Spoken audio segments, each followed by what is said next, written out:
Let's begin with the Cleveland Guardians. They took 2 out of 3 against the White Sox over the last few days, and now they begin their final homestand of the first half, or before the All-Star break. They play the Giants this weekend, Friday, Saturday, Sunday, before heading out on a road trip before the break the following week. We look at this matchup with the Giants. The Giants are yet another team that are on the fringe of playoff contention. We'll talk later if the Guardians win this series. Could it lead to maybe the Guardians going after some Giants players in a trade? But what are you looking forward to seeing this weekend, Jason, in the last home series before the break? Finish strong, run through the tape. Obviously, we have 2 All-Stars in Steven Kwan and Jose Ramirez. More will be added to that. I'd expect Josh Naylor and Emmanuel Clase for sure to be added to that. You know, guys I'm sure have their eye on the break in the schedule and a couple days off, but stay strong, run through the break, and finish strong with the series. I'm still a sucker for interleague play. I like seeing the National League teams. Like seeing the Giants, one of the traditional classic teams in the NL. So I want to see that, and plus, I want to continue to see put some distance between them and now. Second place, Minnesota Twins. We were looking at Kansas City earlier during the season. Now it looks like Minnesota's a little hot. I'm looking to try to secure right now the best record in baseball. The Yankees are sliding back a little bit. They've lost quite a few games, and now I'm looking forward to the Guardians finishing this first half out, and then putting some distance between them and Minnesota. And then we talk about it, trying to find some extra pitching to get ready for the playoffs. Guardians are 23 games over 500, which is best in the American League. They have the second best record in baseball. They haven't played as well the last week and change. They're 5-5 in their last 10 games. They were a season high at one point, 25 games over 500, so I'd like to see them get at least there by the time we get to the All-Star break. And if they sweep this series against the Giants, they would be 26 games over 500. The Guardians' play has been great for most of the season, but they've just been off lately in this stretch where they've lost 4 out of 7 between Kansas City and the White Sox, 2 teams that had previously been struggling. Obviously, the White Sox are playing particularly bad baseball. But, the pitching has been a little more up and down. The rotation's been up and down, period, the whole season. But even the bullpen's been a little up and down this last week, and it's something to keep an eye on because as great as the Guardians' bullpen has been, they have gotten a lot of work. Now, they've gotten a little bit of break this week. Some of the key guys haven't pitched as much this week, and so the projection or the pace that they're on for appearances has been knocked under 80, which is good.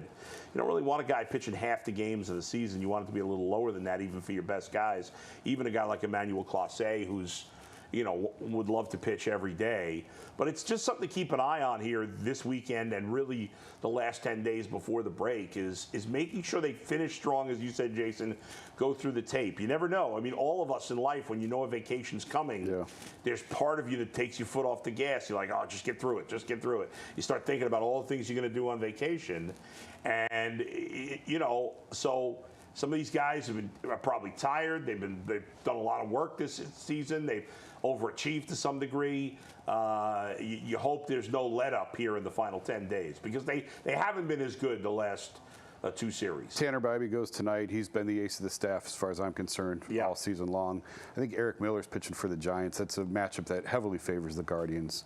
Win this one tonight, start off 1-0, and really sort of throw a knockout punch. It's the Giants. We don't pay attention much to the National League, obviously, but they're one of those teams sort of hovering on the fringe of contention, and a lot of teams have a lot of decisions to make this month in terms of buy or sell, which direction they're going to go. We know where the Guardians are going to go. Hopefully, certainly they should be buyers at the deadline. Yeah, 25 days till the trade deadline. It's coming fast. It's getting close. We're less than 4 weeks away, and we saw maybe the start of the dam break there with the Aaron Savale trade as he gets dealt from Tampa Bay to Milwaukee in the last couple of days. I think it was officially yesterday, but it was announced or it was reported the day before. And because there's so many teams in it, this is going to come, it may be where we'll see a trickle of trades between now and the deadline, and then the last 2 or 3 days, teams, there could be 5, 6, 7 teams that say, hey, we're out. Let's, so. But you're not going to know that till July 25th. Right. So we could see things get a little crazy those last couple of days. But for now, The prices are still going to be high from the sellers, which they should be, because there aren't many of them.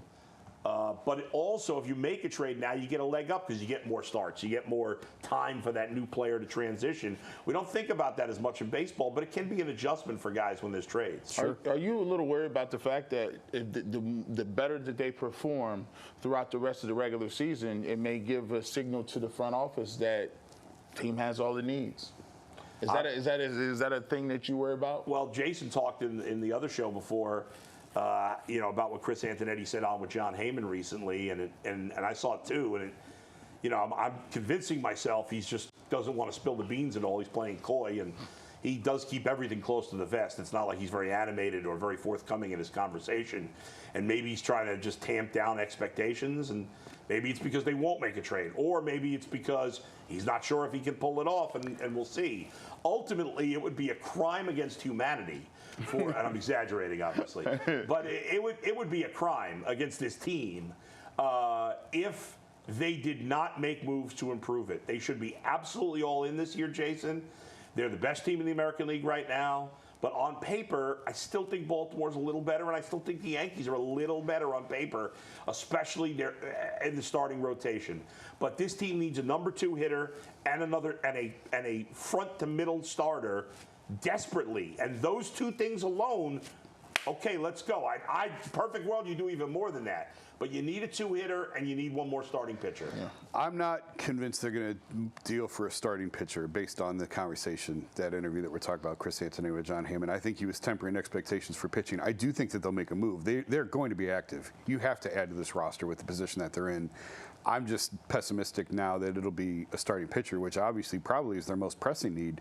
But because of not even the contract price on the player, but just the prospect price and what you'd have to give up, I'm just not optimistic that they would pull the trigger on that. But I look at this roster and say Josh Naylor has a year and a half of team control remaining, and a lot of times they deal guys with a year left or so to maximize return, obviously, rather than losing a guy as a free agent, getting nothing for him. Stephen Kwan's entering arbitration starting next year, so you're down to 3 years of control there. The clock is constantly ticking on this team. Jose Ramirez, all the money that he gave back to stay here, don't you owe it to these guys to push all in to maximize the opportunity when the window's in front of you? And the window is right now. This team is ready to win right now. They just need a little bit of help. And the fans have done their part. Not that we could argue whether the fans need to do their part, but the fans have. Yeah. Attendance in the last month has been fantastic.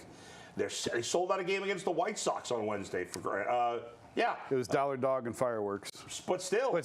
In the past against the White Sox in the middle of the week, they would have had a bigger crowd with Dollar Dog and fireworks, but they may not have sold out. I don't know. Right. But overall, the attendance has been so much better. The fans have done their part. The players have done their part. The manager's done his part. Now it's time for the front office and ownership to pony up, whether that's prospects or money.